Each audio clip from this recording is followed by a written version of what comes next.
നിത്യസമ്മാനത്തിനായി യാത്രയായ IMS ധ്യാനഭവൻ director father Prashant IMSന് പ്രാർത്ഥനയോടെ ഷെക്കേന ന്യൂസിന്റെ ആദരാഞ്ജലികൾ.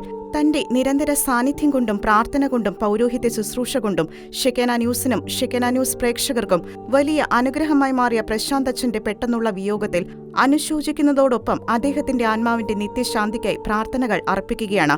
കോവിഡ് കാലം മുതൽ 5 വർഷങ്ങളായി ദിവസവും വൈകിട്ട് 6 മണിക്ക് ഷെക്കേന ന്യൂസിൽ IMS ധ്യാനകേന്ദ്രത്തിൽ നിന്നും തത്സമയ സംപ്രേഷണം ചെയ്തുകൊണ്ടിരിക്കുന്ന ദിവ്യബലിയിൽ അനുദിനമെന്നോണം മുഖ്യ കാർമ്മികത്വം വഹിച്ചിരുന്ന വൈദികനാണ് വിടചൊല്ലിയിരിക്കുന്നത്.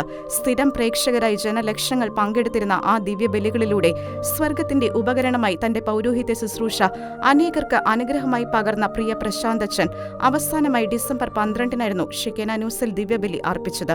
പ്രസ്തുത തിരുക്കർമ്മങ്ങളുടെ ഏതാനും ഭാഗങ്ങളിലേക്ക്.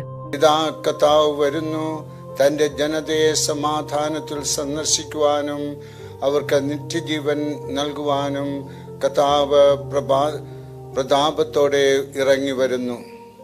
ക്രിസ്തുവിൽ പ്രിയ സഹോദരങ്ങളെ, യേശു തന്റെ സമകാലീനരെ യുക്തിരഹിതമായി ശാഠ്യം പിടിക്കുന്ന ചന്തസ്ഥലത്തെ കുട്ടികളോട് ഉപമിക്കുന്നത് വഴി ദൈവിക പദ്ധതിയോടുള്ള ജനത്തിനെ മറുതലിപ്പ് വ്യക്തമാക്കുകയാണ് ഇവിടെ. നമ്മളെല്ലാവരും നമ്മുടെ ഹിതത്തിനൊത്ത് ദൈവം പ്രവർത്തിക്കണമെന്ന് ശാഠ്യം പിടിക്കരുതെന്ന് ഉള്ള സൂചനയാണ് കർത്താവായ ഈശോ തരുന്നത്.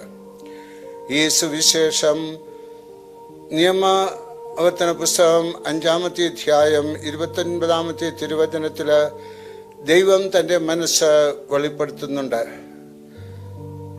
എന്നെ ഭയപ്പെടാനും എൻ്റെ കൽപ്പനകൾ പാലിക്കുന്നത് വഴി അവർക്കും അവരുടെ സന്തതികൾ വഴി എന്നേക്കും നന്മയുണ്ടാകാൻ അനുസരിക്കാൻ സന്നദ്ധയുള്ള ഒരു മനസ്സ് അവർക്കുണ്ടായിരുന്നു എങ്കിൽ.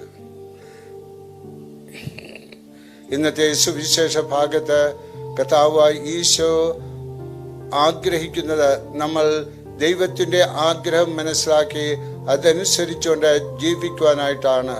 അതിനുള്ള കൃപാവരം നമുക്ക് ലഭിക്കട്ടെ എന്ന് പ്രാർത്ഥിച്ചുകൊണ്ട് കരങ്ങൾ ഉയർത്തിക്കൊണ്ട് കർത്താവിനെ സ്തുതിക്കാം. യേശുവേ സ്തോത്രം, സ്തോത്രം കർത്താവേ, അങ്ങേക്ക് മഹത്വം, അങ്ങേക്ക് ആരാധന. Hallelujah, hallelujah, hallelujah, hallelujah.